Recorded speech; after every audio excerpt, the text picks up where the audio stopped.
Hi, so here's the deal. I've recorded this intro a couple of times because I've been putting off progressing with this video quite a bit because it's a lot.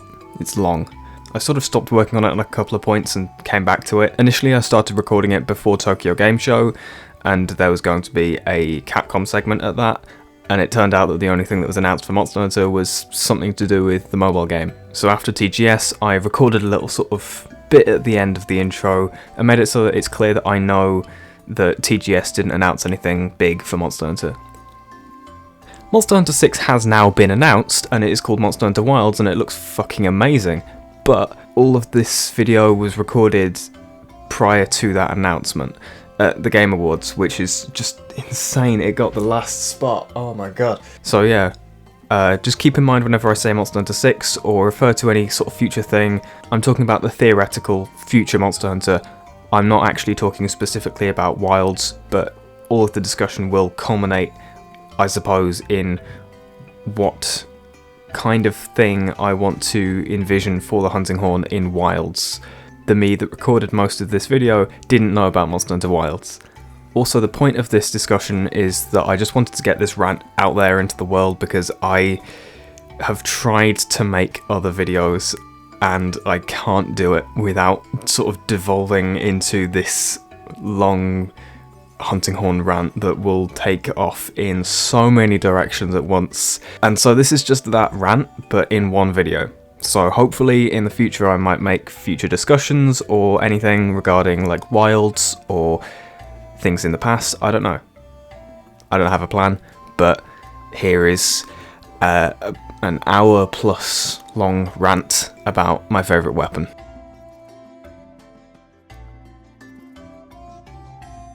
Alright, so into how I got into this weapon, I guess. So I started Monster Hunter back in For Ultimate when I can't remember actually the year that I started. I don't know how old the game was at that point, but I saw the demo for it on the eShop. I'd never heard of this series before, and I thought, that looks really cool. I don't know what the hell is going on with that box art, but it looks pretty cool. It sounds awesome. I watched the trailer, it looked pretty cool. It sounds awesome.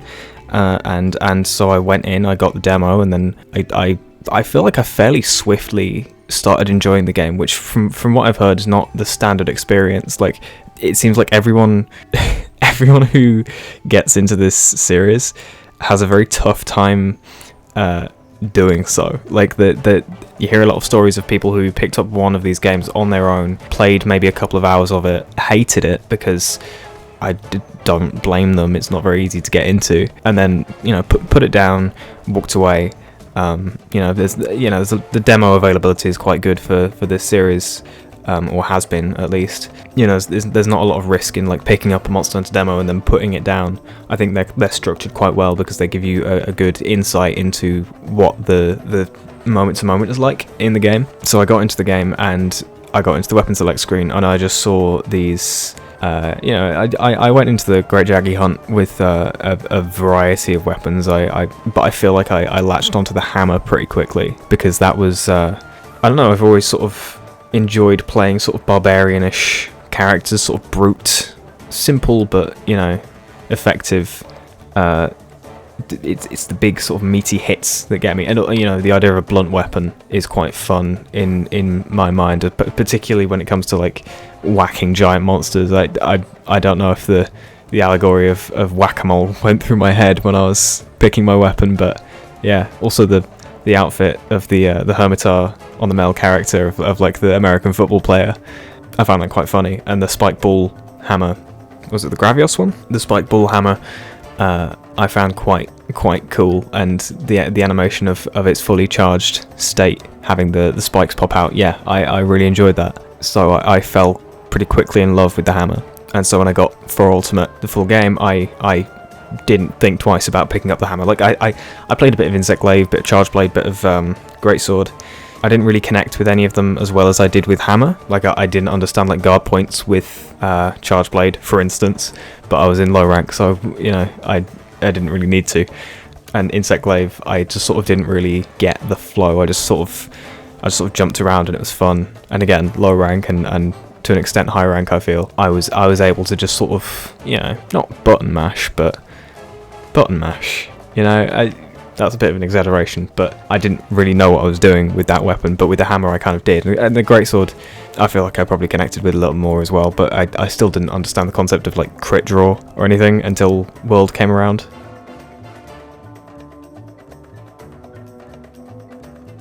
I do consider myself a 4th generation hunter, but World is admittedly where I truly lost most of my hours in the series. To this day, World has my most hours by a long way, although my 4 Ultimate hours are split across like 3 or 4 saves.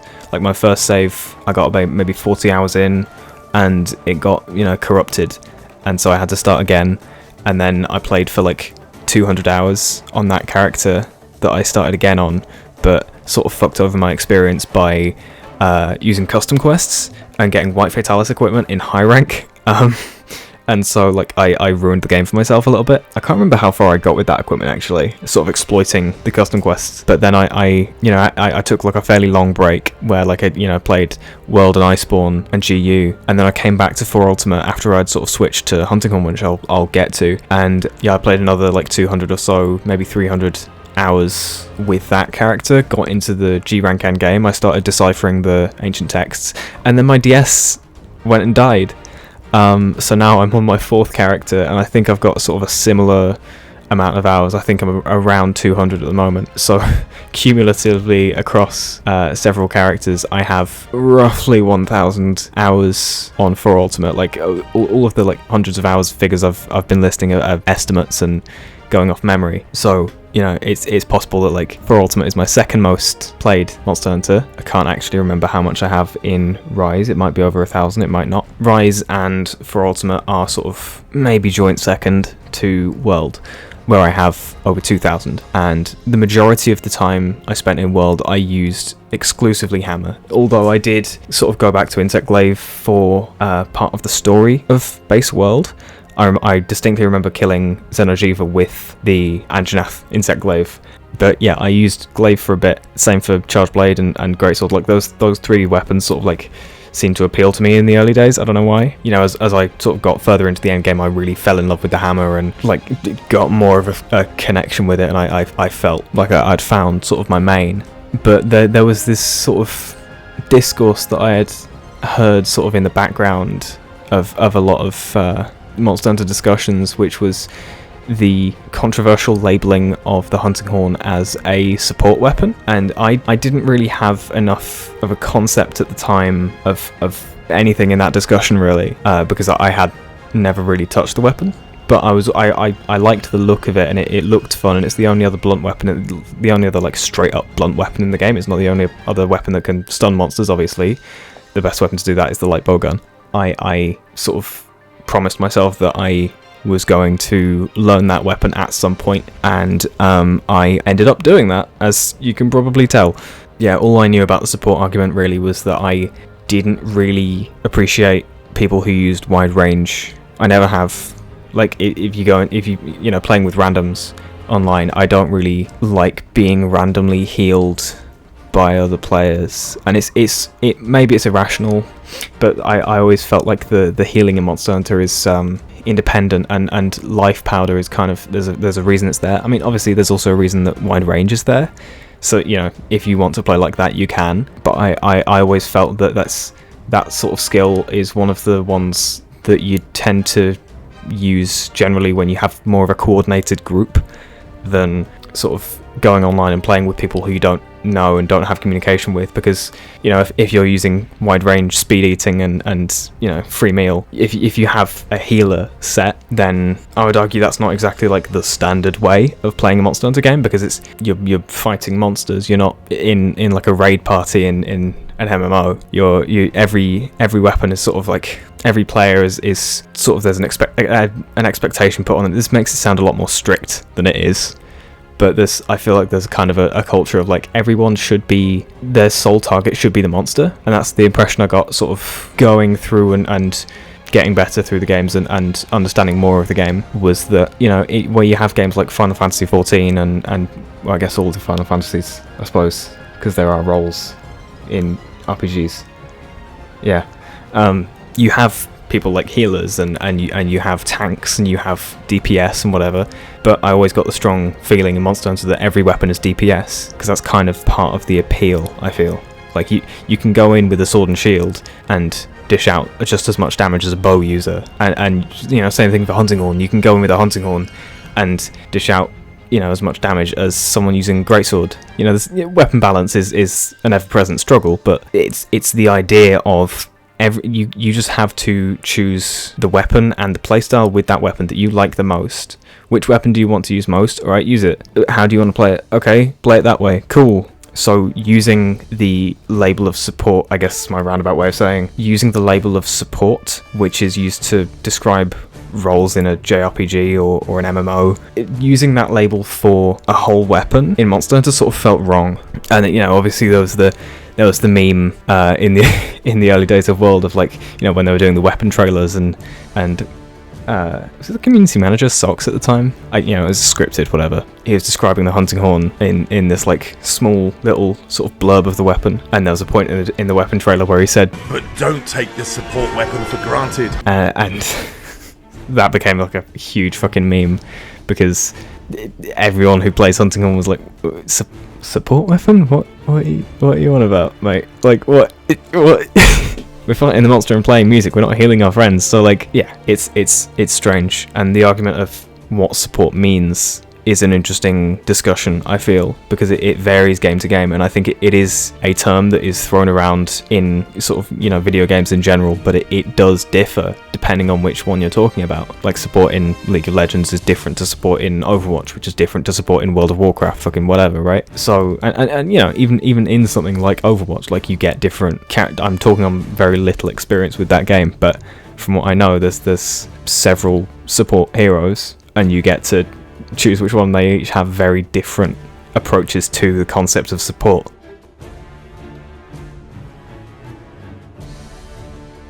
Anyway, back to the hammer. I sort of went off on a bit of a support ramble there.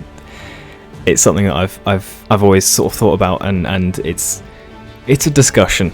Yeah, it's definitely got some sides to it.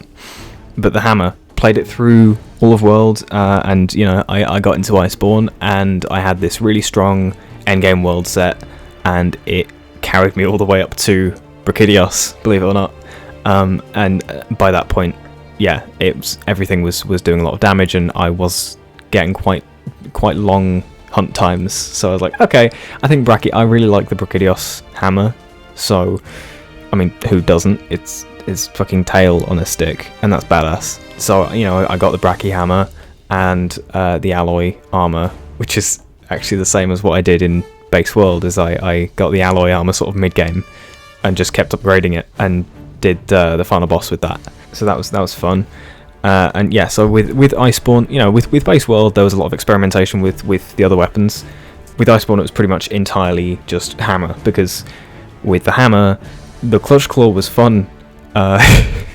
That was something I could sort of boast about, really, with that weapon. Was my gameplay loop was just do the level 3 charge standing with the power charge on, you know, do that charge big bang attack, and then that would put me in a position where I could then just press, you know, ZL. ZL is not a button that you can press in World. It doesn't use Nintendo controllers. I could press the left trigger, L2, and just zip onto the monster with the spinning bludgeon through the air.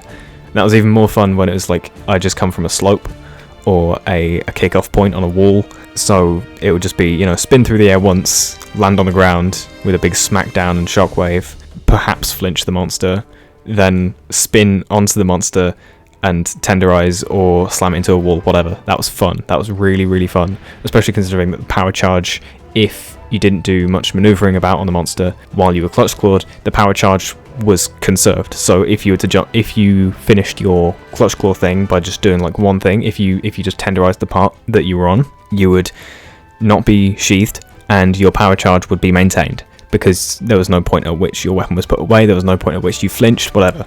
So that was really fun. That gameplay loop carried me through a lot of Iceborne, well, all of Iceborne's story, and a good amount of the Iceborne endgame, but I can't remember at what point, like, it may have been Safi'jiiva, because like, you know, the weapon customization offered by Safi allowed me to customize the song set and element of the hunting horn that I was using, so I could basically make my dream weapon, and that was what was brilliant about the Safi weapons, really. So I think that was kind of my intro to that weapon. I can't remember when I got Generations Ultimate, but it was around, you know, during Iceborne, I think, is when I got it. I don't think it was after beating Fatalis. That would be weird. But I started out with Striker Hammer because, you know, it was very sort of brutal looking playstyle. I found out later it was like the Striker is basically like the early generation movesets of the weapons. I kind of like that because the Hammer one was just, I don't know, it was really fun. It didn't take me long to switch to Adept Hunting Horn once I discovered like a love for Hunting Horn. So I switched to that and finished high rank and got into G rank and you know, did that whole shebang, right? So Adept Hunting Horn is bloody amazing. I love that version of the weapon. I think probably the purest form of Hunting Horn that we have is the 4 Ultimate version, because like it doesn't have any particular weapon gimmicks. It doesn't have the Generations Ultimate like double note system. It doesn't have any new gimmicks that incentivize you to be more aggressive by like adding other mechanics to the weapon. It doesn't have any other special abilities. It doesn't have a super attack or anything. It is just you play notes with the attacks and you play songs from those notes, and those songs that you play are also attacks because you swing your weapon around when you do it. Yeah, I like this weapon. But with GU, they sort of, you know, the double note system is genius, and if there were to have any returning system to incentivize aggressive play with Hunting Horn, it should be that, I think, unless they can think of a better one. But I think that's a pretty impressive. That would be an impressive feat if they could beat the double note system. And also Adept. I sort of recreated Adept style with Sunbreak, because, you know, Sunbreak added like skills that give you buffs for iframing stuff. So I just, you know, put I don't use performance mode, the performance melody mode on Rising Sunbreak, by the way, because it's a different weapon. If you do that, like it's too different for my liking. So I use the echo mode, which means that I don't get the performance iframes. So I have to roll to iframe things if I want to do that. So I've put evade window on my set and put the evasion buffs onto the set as well. So I get sharpness up, I get attack up, fucking whatever. It's fun. It's probably not optimal, but it's fun, right? So I didn't even realize until like I'd made the set that I you know, first used those skills on in Sunbreak, and I realized, wait, I've just sort of made like something between Adept style from GU and the evasion mantle from World, right? Like I just sort of I make it a point to roll through as many things as I can, because that way I can keep up the aggression and make up for the fact that this weapon doesn't have any fucking counters. That is something I'll get into in a bit, is the lack of counters on the weapon. Yeah, Iceborne Hunting Horn is really I enjoyed it. Going into GU with the experience from Iceborne Hunting Horn, it is a different weapon, kind of, because like the gameplay loop that you have, or that I found to be most rewarding in Iceborne, was to use Impact and Dragon Echo Waves to damage the monster the most, and particularly for like wake up hits and stuff. Like that's one of the most powerful like single attacks, is like a triple Dragon or Impact Echo Wave on chord. And that burst that combines those 3 songs does, you know, obviously it's the combined damage of those 3 songs plus the ×2 modifier of waking up a monster. Yeah, that's a lot of damage. It's very satisfying. But then going into GU, it's more aggressive, I think.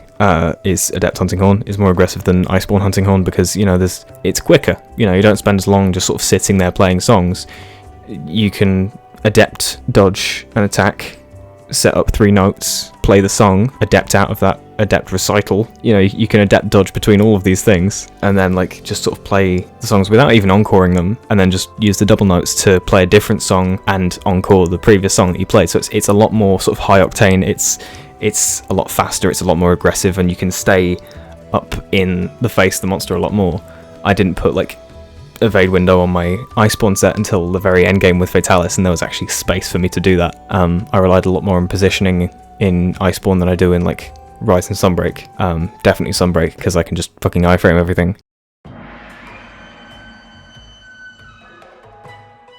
I'm going to talk more explicitly about support and the label of support that people often put on the Hunting Horn now.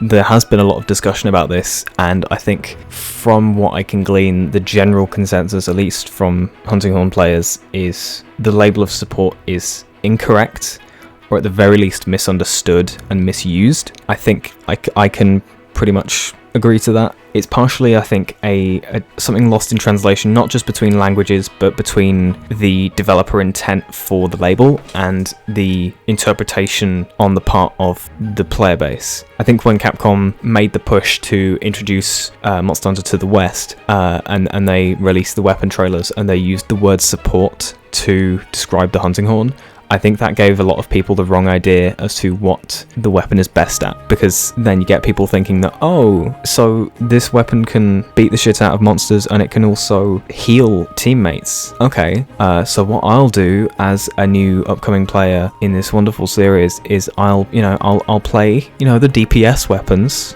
I'll play longsword, I'll play greatsword, I'll play dual blades, I'll play charge blade, and when I'm on my own and when I want to be at the forefront of combat in a team, and maybe when I feel like I want to hang back and do less damage and play a less active role in the hunting party, and I want to support my friends with healing buffs and protection and whatever, I'll whack on a Hunting Horn and I'll make sure it's got some nice healing songs on it, and then I'll play the healing songs. Little do these people know that in order to do that, you need to, set up the notes to play the healing songs, even if the whole hunt you have the healing songs stacked up, by the time you swing the weapon round to recite the song, the person who's just got hit, who you are healing, is already standing back up and healing themselves. That's sort of my problem with support, is that if it's not done right, it's just sort of pointless. I feel like it's because the instinct that a lot of Monster Hunter players have when they get hit a lot of the time is to not just go back and attack the monster, but to sort themselves out, right? Is when they get hit down to a third health, they make sure they're safe from the next attack the monster's doing, and then they heal themselves. And sometimes they'll get up and they'll be stunned in a corner, and that's when that's like the point of life powder, right? Everyone in the team, etiquette wise, is kind of expected to have something like life powder in their pouches in the event of someone being stunned in a corner and being fucking wailed on by a monster, so that someone who is like has just finished their combo or something can just quickly sheath and just spread that life powder in the air and give them a chance to survive the next hit, even if they can't be reached to break them out of the stun. So I feel like there's the idea of a support player in Monster Hunter is a very niche idea, and it's more niche than I feel the label makes it out to be. Because when you describe an entire weapon using that label, it creates this idea that it is lesser in terms of damage per second or per hit or whatever, and its focus should be on the team rather than on the team effort of actually taking down the monster. Your focus is on making sure everyone's alive, but that's part of everyone else's focus anyway. Like it's not the same as when you go into like an MMO raid and you have people allocated to different jobs. That's why people struggled with Behemoth so much, was because they brought in an MMO concept of like, okay, you should have like a tank and 2 DPS people and definitely someone there to heal you, especially when it comes to Extreme Behemoth, because that fight is fucking hard even for people who play Final Fantasy. Because when it comes to like base Behemoth, like I struggled with that. A lot of people who hadn't played an MMO before had struggled with that, right? But then people who did play MMOs, it sort of awakens something in them, right? Like they got their raid voices out and they started to lead the groups, and they organized people into these hunting parties where there's one healer, there's 2 DPS, and they hit the arms, right? There's 2 DPS, there's 1 healer, which occasionally, when it's safe to, damages the monster, and everyone takes the Churro Dis away from the monster and to the walls and whatever. That's sort of, yeah. And then there's the lance player at the head, right? So or the greatsword, fucking whatever. There's a tank. There's someone at the head attacking, drawing the enmity. The reason why Monster Hunter players struggled so much with that fight was because nobody was used to being split up into roles like that. It's difficult. It's a weird concept to people who play this game regularly, that like it's almost foreign, the idea of having roles that you are split into. Like, everyone sort of does everything. There's not one person. It's not like, you know, you go out on like a hunt during the story and like, you know, two people go out and fight the monster. One person sort of, you know, goes off and explores and fills out the map because it's not one that you've been to before, and the other person goes around gathering materials, and then you all meet back at the end and share your experiences. No, you all go and fight the monster, and it's your own independent thing, but it is a shared experience. It's not something that you need to be massively coordinated to do. So the coordination required for something like Behemoth is alien to a lot of Monster Hunter players who haven't had those experiences in games like Final Fantasy XIV.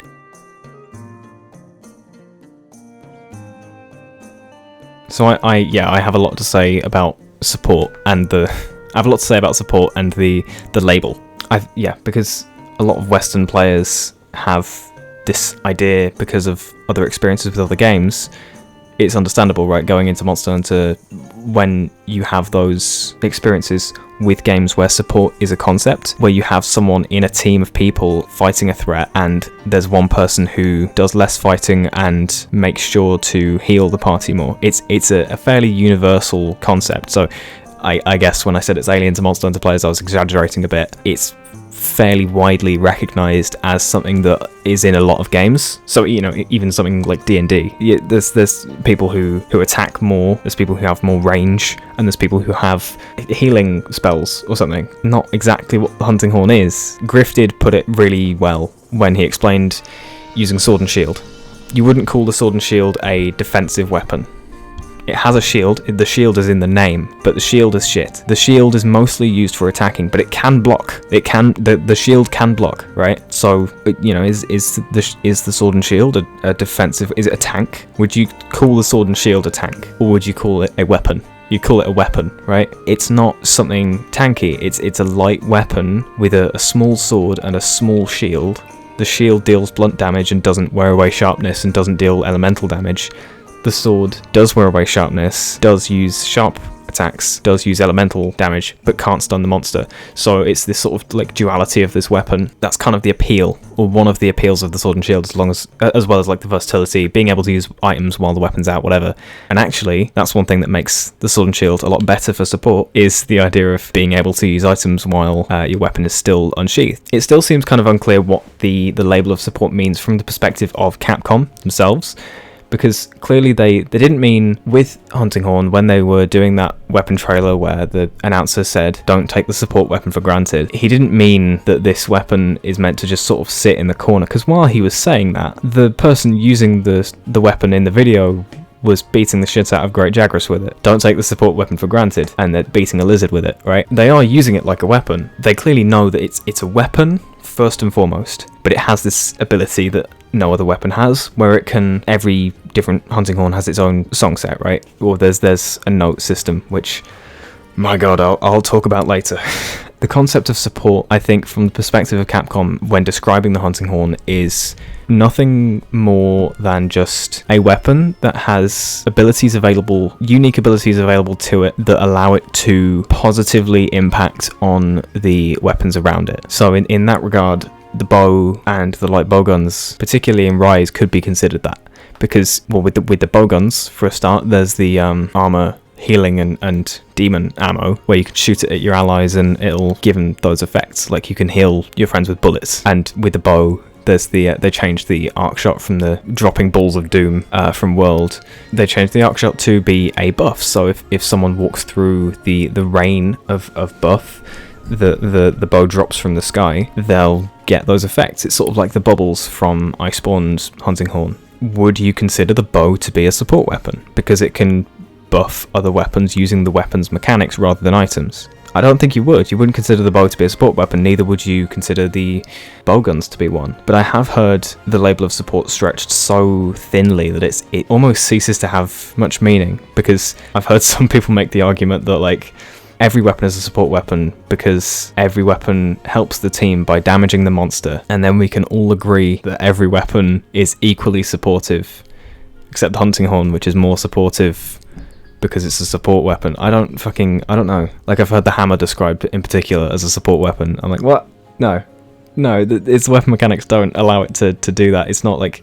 I've heard it described as a support weapon because it can stun the monster. And in that case, the charge blade, the greatsword, sword and shield, the light bowgun, the heavy bowgun, the bow... You know, there's a lot of weapons that can be considered as support weapons by that logic. So why even use labels like that at all at that point, right? And that's kind of the perspective that I'm arguing from. Like, you don't need to put these things onto weapons that make them seem more restrictive than they are, because when you go into a hunt and you see someone using the hunting horn, like there's a sort of wide idea of, like, I've seen a lot of people online talking about, like, oh yeah, thank you hunting horn user when the hunt's over or whatever, and like, you know, there's been times when I've been playing hunting horn and like I've joined a room and like everyone's cheered, or like, you know, I've been fucking like greeted, or like at the end of a hunt I've been described as the GOAT, right? Because of the weapon that I've used. Because, you know, some people get really hyped about the hunting horn because it's a rare weapon, particularly in like Iceborne and in 4th gen as well. It's traditionally a weapon that has very low usage stats. Not many people use it because it is niche, and people sort of make assumptions about it being something that it's not, and there's sort of a misconception about like what mechanic takes precedent with that weapon, if you know what I mean. Just like which you engage with more. Do you engage with the attacking the monster mechanic, or do you engage with the healing mechanic that only some hunting horns have? I engage with the attacking the monster mechanic more. A strangely reductive label, support. It's not something that, like, I feel like it's possible that in 6 they just won't use that word, but then there's Rise hunting horn, which in my opinion is actually better at fitting the label of support than any other incarnation of the weapon. They cut down the moveset, they cut down the combo potential, they fucked over the hunting horn and made it look more aggressive. I'll talk about the changes they made in a bit. But they changed the weapon, they made it faster, they made everything faster in Rise. One of those things was the hunting horn, and when the hunting horn trailer dropped for base Rise, everyone lost their shit, including me. And the same thing happened for the demo. Like, we played the demo, the first thing I did going into the demo was unsheath the weapon. I shat myself at that point, because I unsheathed the weapon and it didn't do a draw attack. That's the best change they made to the weapon. And that's the If I was to choose one thing that I could keep from Rise and Sunbreak, it would be that one aspect of hunting horn, not doing a draw attack, the gunner style draw, I often describe it as, because while you're moving and you press the draw button, all melee weapons will do a draw attack, except hunting horn in Rise, because you don't want to use the top note necessarily, and you don't want to do that attack necessarily. What I often do instead is walk up to a monster, draw, and then immediately press the right face button. I'll walk up and press A and it'll do the crush attack, because that's a lot quicker and it's functionally the same move except for the note that it plays. Yeah, I think that change came a little too late. If this is what hunting horn's going to look like in the future, which I sincerely hope it doesn't, I think this change is almost meaningless, because the notes are almost meaningless in Rise and Sunbreak. Yeah, so the changes they made to make it more supportively capable in Rise was that you can play songs faster. Simple as that. You can play songs faster, and also the beat of resonance doubles. It's just like it's like a speaker. It's like you get a Bluetooth speaker for your hunting horn, and you just whack it on the ground, and as long as you and nearby party members are within the range of this little egg-shaped Bluetooth speaker, any song that you play also plays from that thing. I imagined a very different purpose for it when I first heard about that move, because I imagined it would have a lot longer range. I thought it might be good for like a very large area, like one zone of the map that's big and that has like a big monster in it, and where you might be quite a distance away from other members of the party and someone might be out of range of your songs. So you'd put the beat of resonance down on one side of the arena and fight whatever you're fighting a little further away, and if someone happens to be closer to the bead of resonance than they are to you, your song will resonate with the bead and then play back to them. But that's not how it works. It actually works best to enhance healing songs, which I think is actually really cool, because it makes a healer playstyle valid and actually effective. not just in multiplayer but in solo as well. Like I have dabbled in it myself. It's not my thing. I've figured out, like, I prefer not to do that. I prefer to use items, but like there was a time when like I made a set that was basically all attack skills in base Rise, I think, but just, you know, used the switch skills and used a hunting horn that has like not attack, because that's another thing. The bead of resonance also gives you attack up if the horn that you're playing doesn't use it, so that's pretty neat. So it offers you more freedom of choice then for which hunting horn that you want to use. If you don't want to fuck yourself over by not having an attack up song, you don't have to worry about that because the bead has got you covered. So you can use something that has like health regen and then like a health recovery and like an antidote song. I don't know if that's one of the song sets available in Rise, but you can do something along those lines, and then you can use the bead of resonance to effectively double your healing. And I believe the recovery up skill also like contributes to the healing that you get from your own songs. I'm pretty sure Gaijin Hunter tested this out himself. So Rise Hunting Horn makes it so that you can heal yourself and other people better using your own songs, using the mechanics available on the part of the weapon, thus making it a support weapon, because the weapon itself is doing the healing, it's not the wide range. But also because of how integrated the song system is in Rise and Sunbreak with actually attacking. Like there is no, you don't play with echo mode, you do, but like with performance mode you don't actually play songs, you just sort of attack and they come out. And I will admit there is an appeal to that, and I get why Hunting Horn use shot up in Rise, because it is more appealing if you aren't familiar with Hunting Horn. But if you are familiar with Hunting Horn, it's a lot less appealing. Well, that might just be me. I don't know how many Hunting Horn users actually prefer the Rise version, like users pre-Rise who like came in having played the previous versions of it and then went, oh yeah, this overhaul is really nice. I like not having my main weapon in the game. I like having this like imposter in here. Yeah, so the weapon mechanics allow you to heal and deal damage at the same time, which I think is awesome. It's not in line with the identity that the weapon's cultivated over the past few generations though. Like if you think about when it was revamped in 3rd gen, when it got the recital where you actually like set up songs using your attacks rather than going to recital mode, which is barely an attack at all. It's more of a positioning tool than an attack, if anything. The changes they made in 3rd gen make it what a lot of people know Hunting Horn to be. Where you set up songs and you play them and all of that is attacking, but it can be sort of a funny pace. And it's very positioning based, and it can take a while if you don't do it like perfectly. So then in GU they made it faster by adding double notes, so you don't have to encore everything if you want to do it quickly. You can just sort of play and play and play the songs in whatever the fuck order you want, and just keep moving on and playing as much music as you want and minimizing the amount of damage lost. Okay, so for those who aren't familiar with the changes they made to the Hunting Horn in Rise, the first thing everyone notices is the speed, right? The speed at which everything happens. It's pretty cool, I obviously, no weapon as it was in World, maybe with the exception of something like Sword and Shield or Dual Blades or maybe Insect Glaive or something quick anyway. Nothing from World would fit in Rise without some kind of speed boost.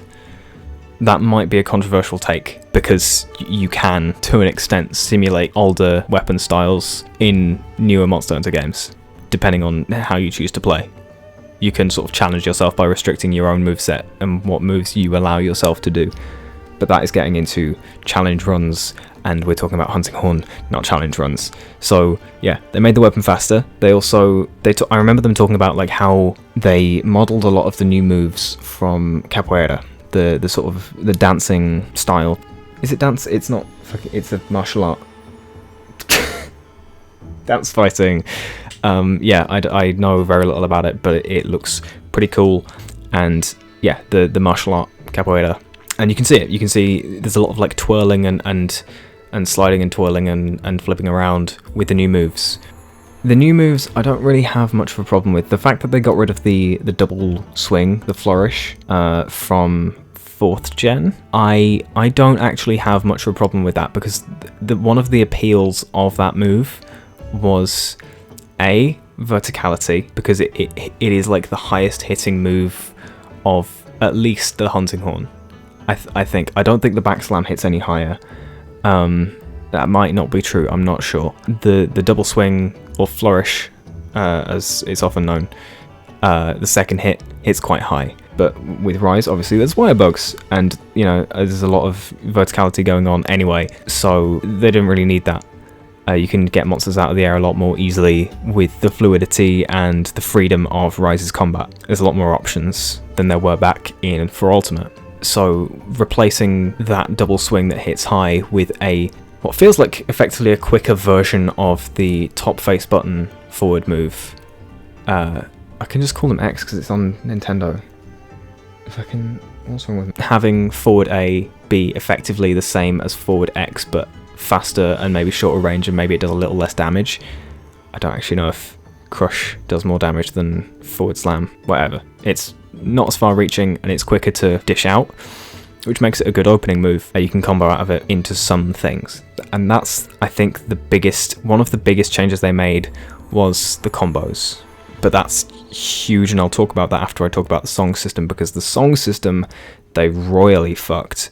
And I'm not just talking about how they got rid of recitals.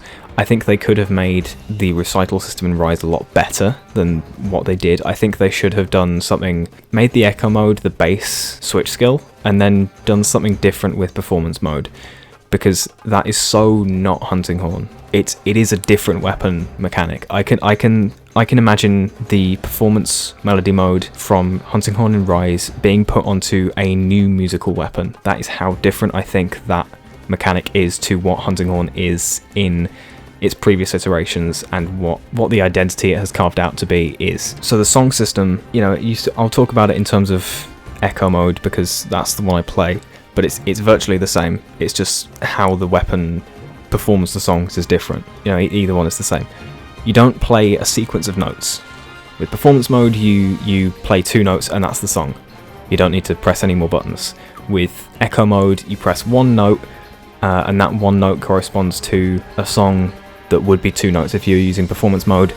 And instead of pressing the note a second time, you press a performance button. What's better about one of the many advantages of echo mode is that you can then play all of the songs with 1 attack, because the staff at the top left of the screen can still hold 4 notes. It's not been restricted or anything. It is the staff at the top of the screen is probably the thing that has changed the least about this weapon. The fact that you can still hold 4 notes. If you press X, A, and then X again, that's not an attack up song anymore. That is just 3 songs, and then you've played one of the songs again for some reason. So you can play all of your songs at once with both melody modes, in fairness, because there's the Magnificent Trio, which allows you to play all of your songs in this flamboyant dance, which takes multiple seconds to execute and can get you hit if you do it at the wrong time. So echo mode is actually the only switch skill that has the option to execute all of your songs quickly at once, but it's still, they removed the value of the notes, because the notes themselves, you look at older Hunting Horn song sets and they have a variety of note colors, and when you play it for long enough you'll begin to like pick up on this. The note colors actually like mean shit, right? So, you know, red will often mean that, I say often, red will always mean that there'll be like an attack up song somewhere on that Hunting Horn song set. I don't know how to like categorize the rest of them, but like green would be like healing, you know, or like yellow, you know, the 3 yellow note song is the Shockwave song, and the light blue, red, and purple or white, depending on the level of your horn. I'm gonna say purple. The light blue, red, and purple song set has like earplugs, but the note color determines what songs will be on the Hunting Horn, because it's almost like the notes actually fucking mean something, like they do in real music, right? But no, in Rise it's just, you know, there's a red note, there's a blue note, and then there's a green note, and then there's the self-improvement note, which is just the recital, which is another change that I actually kind of like, is, you know, having the self-improvement play automatically whenever you do a recital. That's pretty neat, because, you know, it's weird to like have to set up an entire, yes, it's 2 notes, you know, in the other games, but, and you know, no other song except for the Echo Waves is 2 notes, and the Echo Waves have a fancy note attached to them anyway. so you need to combo into that note, the echo note anyway. But having self-improvement be so easy to play just off the cuff, I think that's pretty nice.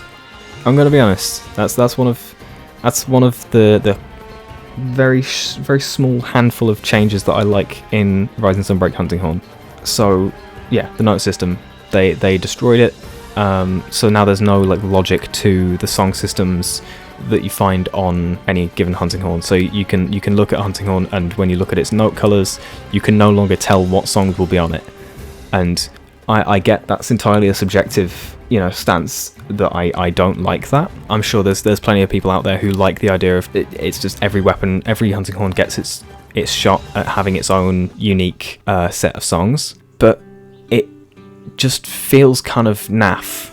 Like it just feels tacky to have all of the note colors be the same, because it implies that all of the songs then sound the same, which then implies the contradictory idea that shouldn't the songs that they play all be the same then, if they all sound the same? Because, the idea of the hunting horn it is ridiculous.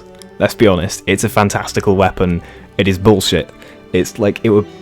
I remember seeing like a Shadowversity video where like he went through all the weapons in Monster Hunter and determined that like the most effective one would be the gun lance, because it's basically a stabbing weapon. It's a big spear, and spears are good, and it's got artillery on the end, and artillery is good. Just drop the shield and two-hand it, and you're good. And the hunting horn is just shit, because it would be impossible to wield. It's one of the least plausible things you could possibly wield, and if you do wield it, you wouldn't be able to do so effectively, and there is some sort of magic. What? Like, it's using plausible concepts for the hunting horn is wrong by principle, but I think the idea of, you hear a song that comes from a hunting horn, and hearing that song causes you to gain the effect of that song. Surely then, if the song sounds the same, you wouldn't get a different effect. If the same sounding song is played twice, you would not get a different effect, logically speaking, right? But then if you play the same song with different coloured notes, which then would imply that it's a different sounding song, you could expect to get a different effect from that song. That's why I think the Rise note system looks like us.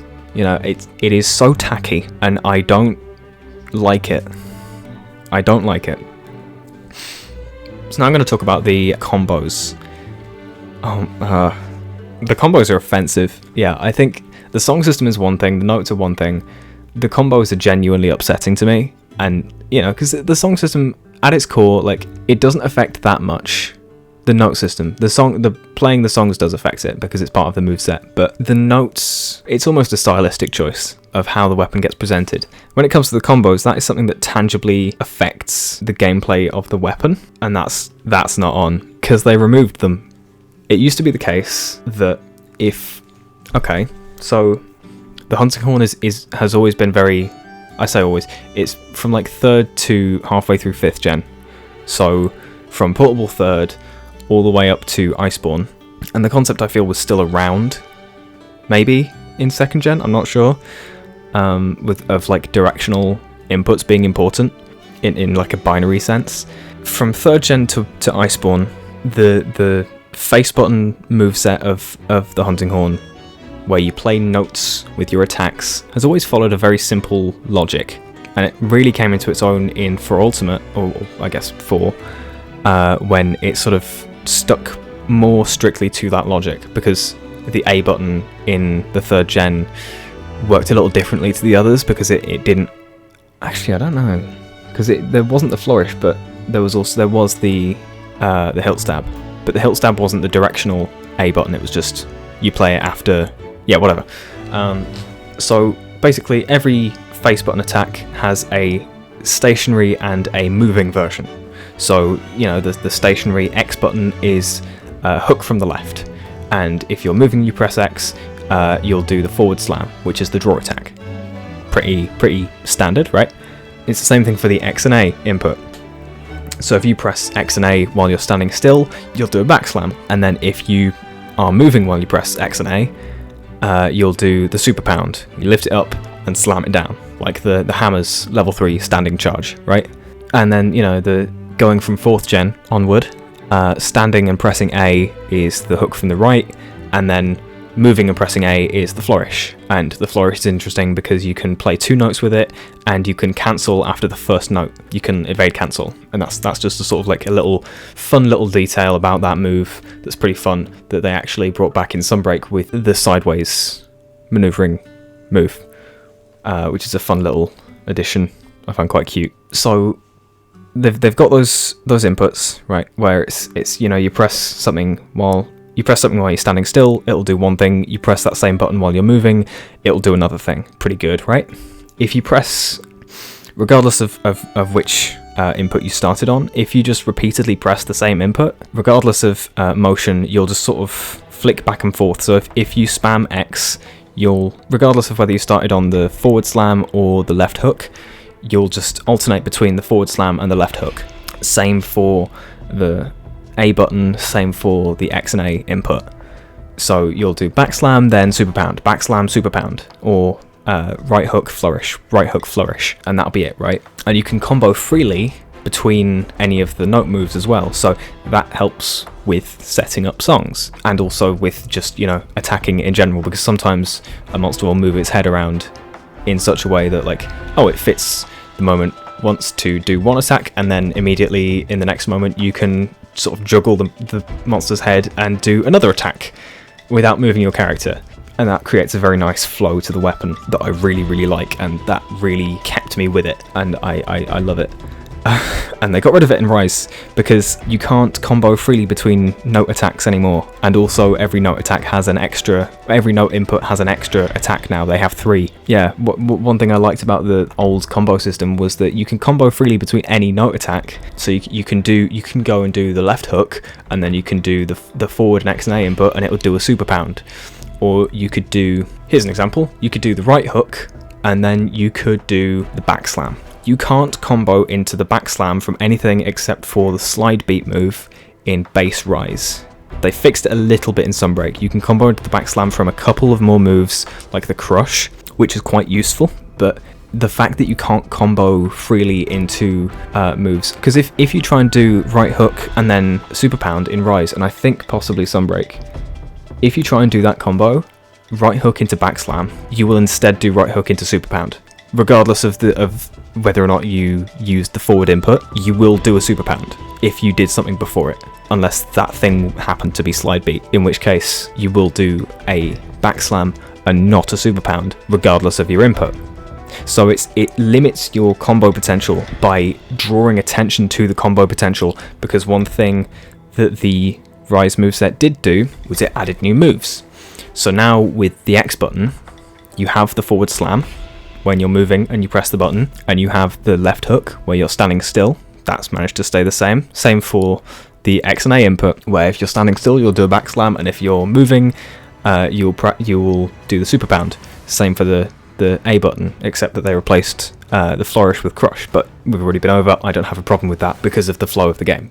The thing is, if you do a super pound or a forward slam or any attack from the air and then press A, instead of doing something else, instead of doing the crush or the right hook, you will kick up the weapon. It will be a small kick. It will be like the start of the forward encore, or like the forward recital from previous games, where you kick the bottom of the horn and it sort of uppercuts into the monster. That move can only be accessed in combos. You can't get to that move without doing another attack before it. And that's not the first time that the Hunting Horn has had a mechanic like that. Like the Echo Notes did that in Iceborne, but the Echo Notes worked a lot better because it looked like you kind of needed the momentum of the weapon to carry into the force with which you stab into the ground and then spin the weapon. But with the combo attacks in Rise, like another one is the double crush, which is an X input.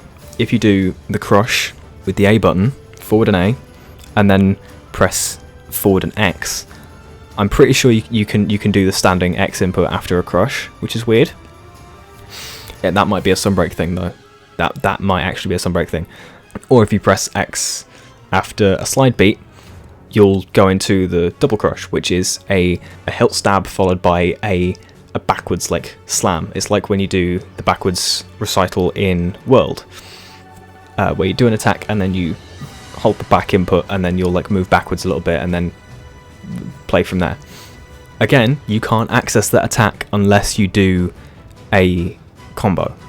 And then with the X one, if you do the forward slam, forward and X, and then press X and A, regardless of the direction that you're holding when you press X and A, you will twirl around and perform the X and A note. Again, that move cannot be performed unless you're doing it in a combo.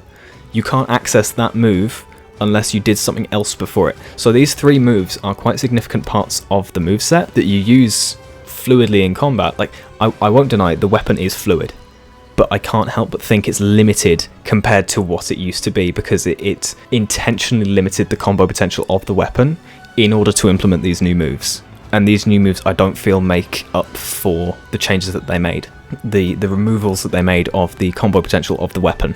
So when you're doing the spamming the same button while standing still thing with the X button, yeah, sure, you'll do the forward slam, then left hook, then you'll do the double crush.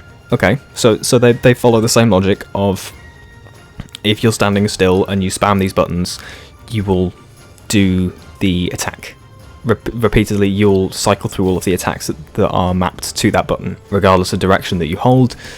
It will, you know, whatever. Yeah, you get the idea. Same thing for X and A, except X and A I feel like is a little bit different, because it's like the twirl is between the 2 attacks. So you do a back slam and then you do a twirl, but you can then choose to do another back slam or a super pound, depending on the direction. So there's more freedom of choice in that, and I think that's almost, in a vacuum, that concept is pretty cool to me. I feel like having that like freedom around like a pivot point, literally pivot point in the spamming moveset, is quite an interesting idea. And while not necessarily very, you know, broadly useful, it's neat. You know, it's neat. But then you get to the A button, and it just does combo between the crush and the right hook. And that's something that got a switch skill in Sunbreak. The swing combo, yeah, swing combo, or the crush combo. So I guess the assumed playstyle is you press the face button without a directional input, and then you press it again to perform the song. So the assumed playstyle for these combos is the performance mode, because it's assuming that you'll press the same button twice to combo, even though I think the more interesting combos actually come from switching up the buttons, but that might just be my echo mode fucking degenerate brain working overtime, right? So by default in Rise, pressing X and then X again, you will do the left hook and then the double crush. With the swing combo, you'll press X and then X again, it'll do the left hook, and then it'll do the beginning of the encore the side encore animation, depending on which input you do, and you can choose which direction it comes from. The same thing is the case for the right hook, because you can press the right hook button and then press it again with the swing combo switch skill. I actually do use this on my loadout, by the way, because I think it's better than the crush combo, because I don't use that input generally, and this just allows you to use a new move. It doesn't switch any moves out, you can just use the crush move on its own, and I think it works better on its own. You press the right hook, you press A, and then you press A again, and it will swing you either direction depending on your input. I think it defaults to right. So it's a strange idea. I can't quite decide what they want the playstyle to be if they made that switch skill, because it seems janky. It feels janky to do that as a frequent playstyle. That might just be because I don't play like that, and maybe it's more common than I am under the impression it is. But yeah, combos, they got rid of them. They got rid of combos, and I think Monster Hunter 6 could potentially become a slower game. It could slow things down. Monster Hunter 6 could be a slower game compared to the, you know, Portable 5th, Rise and Sunbreak, and instead, you know, revert some of the changes made and give the Hunting Horn its identity back, for fuck's sake, and have a more nuanced song system, have a more logical song system, have maybe a recital system of some sort, and give it its combo potential back, because Jesus Christ, that was a That was something I had to come to terms with, and I think that was one of the things that made me of the belief that the hunting horn isn't actually in Rise or Sunbreak. The weapon that we call hunting horn in that game is so far removed from what it was in the past 2 generations that it's not really what that is anymore. It's a new weapon. Like they redesigned it. They should have redesigned it from the ground up if they wanted to properly revamp it, and yeah.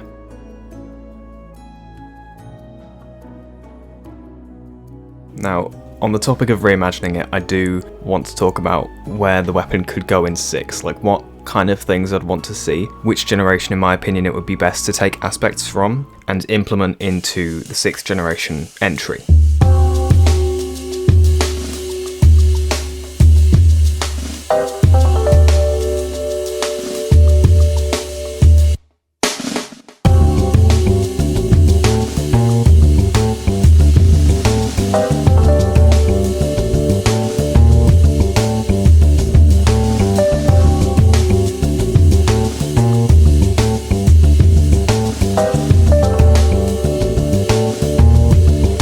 Potentially, the hunting horn in 6 might look more like the hunting horn from World than it will the hunting horn from Risebreak, which does give me a lot of hope because the World one looks so much more like the one from 3rd and 4th gen.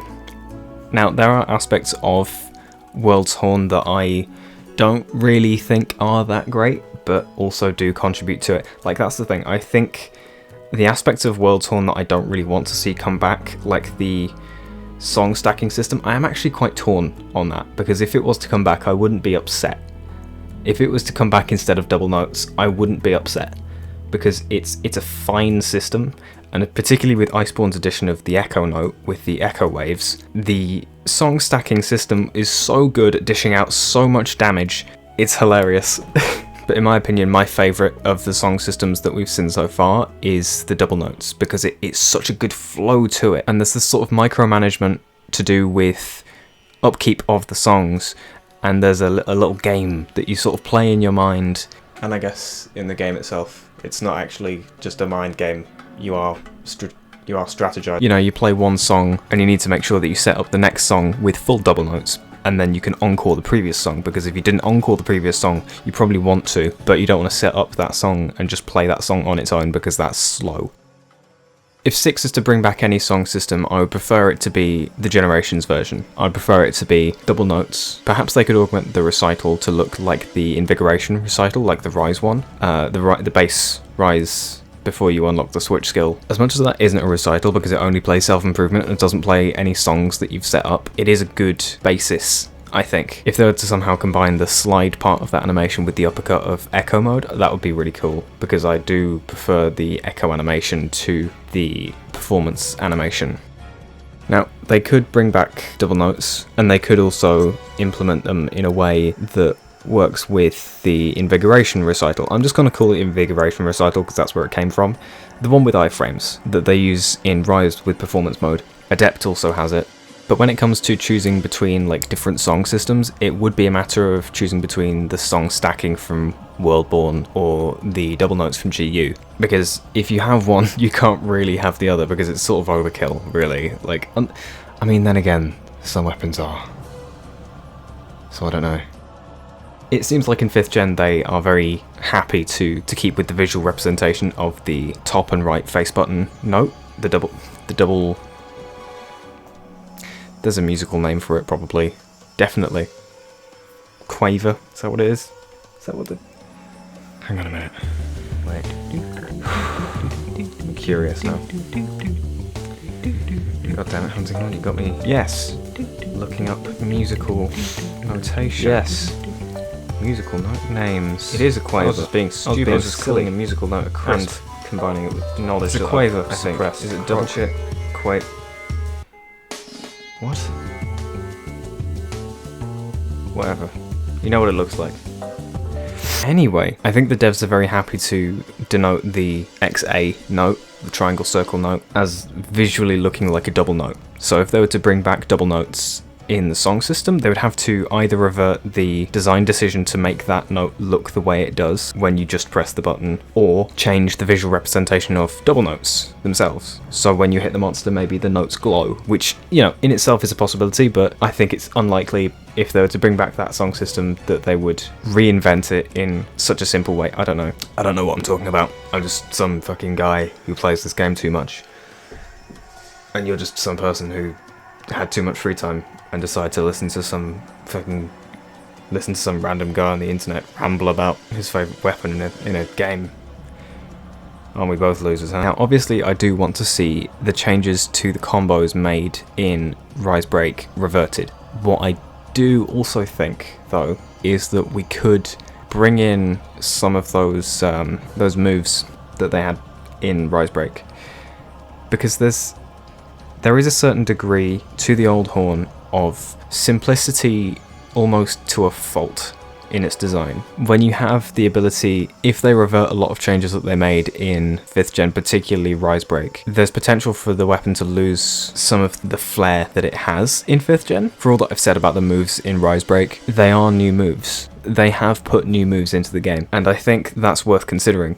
When it comes to the way that combos have worked for Hunting Horn, you can't like quick turn 90 degrees. Why not have it so that instead of just having a binary press a note button and a direction to do a certain note attack that is different to the one that you do by pressing the same button without a direction, instead of doing that, go down the world route where specific directions actually mean something, but actually go a little further with it. So maybe forward and circle would be the flourish, because I would want to see the old song system back, so the flourish would actually be useful again. Forward and A is flourish, backward and A after another attack, because backward and the same button after another attack would be a hilt stab of that note. I like the way World did hilt stabs. They were very good, they were very quick. I think they should keep it as you can't combo hilt stabs together, because that would just be kind of ridiculous and would encourage corner horning quite a lot, I think, because you can just play like a 4-note song as like 1 note and then 3 hilt stabs of the respective colours. But then if they were to also apply the same rules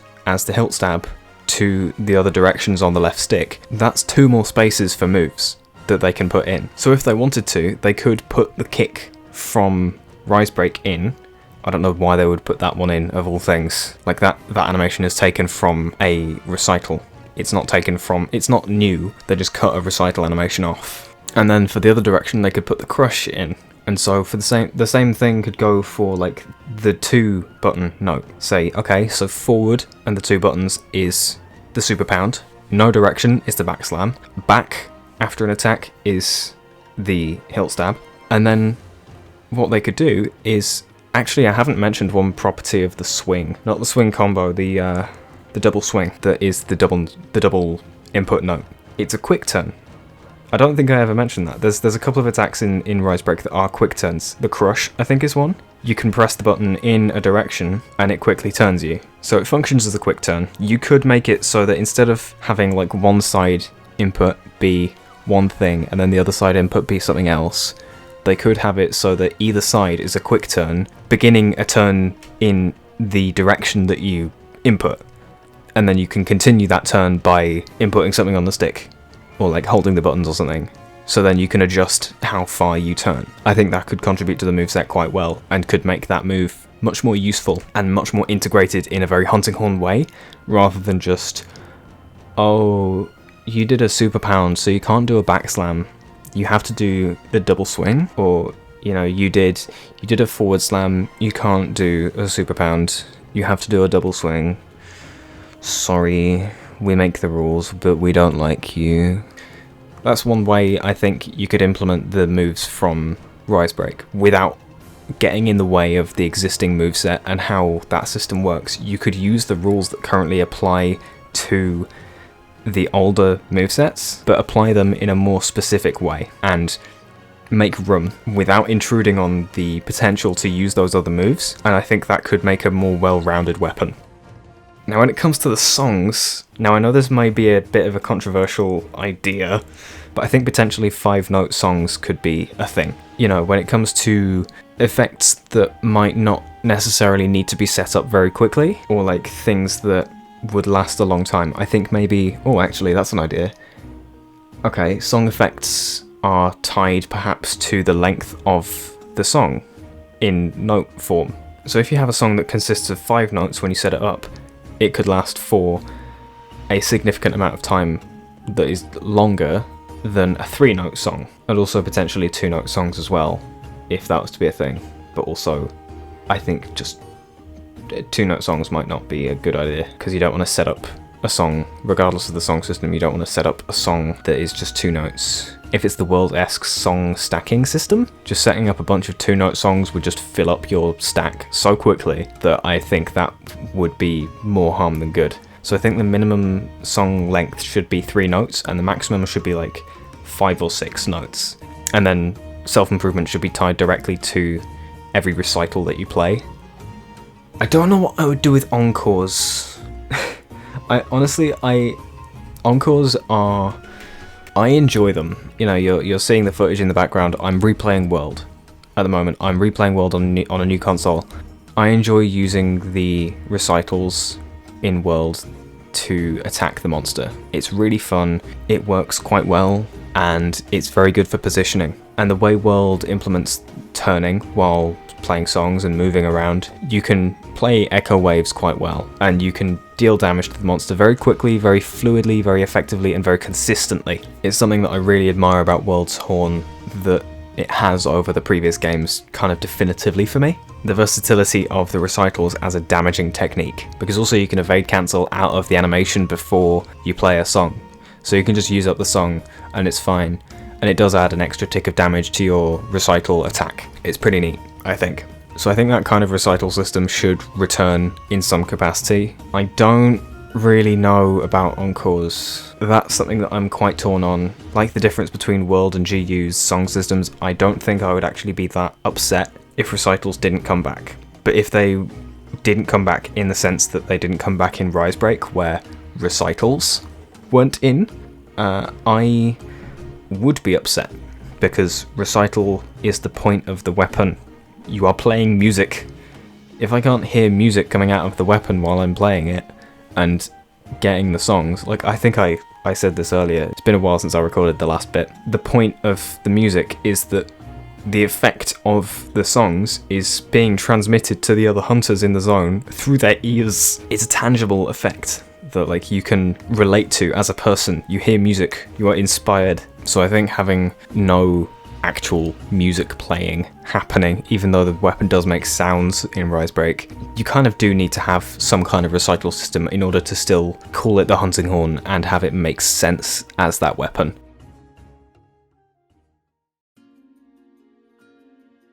Alright, so how did you find that? That was long, wasn't it? That was long and tedious. Bet you're happy that you spent time listening to some guy ramble about a weapon in a game. I'm looking forward to Wilds. I can say that. I didn't really have any closing thoughts that I hadn't already expressed.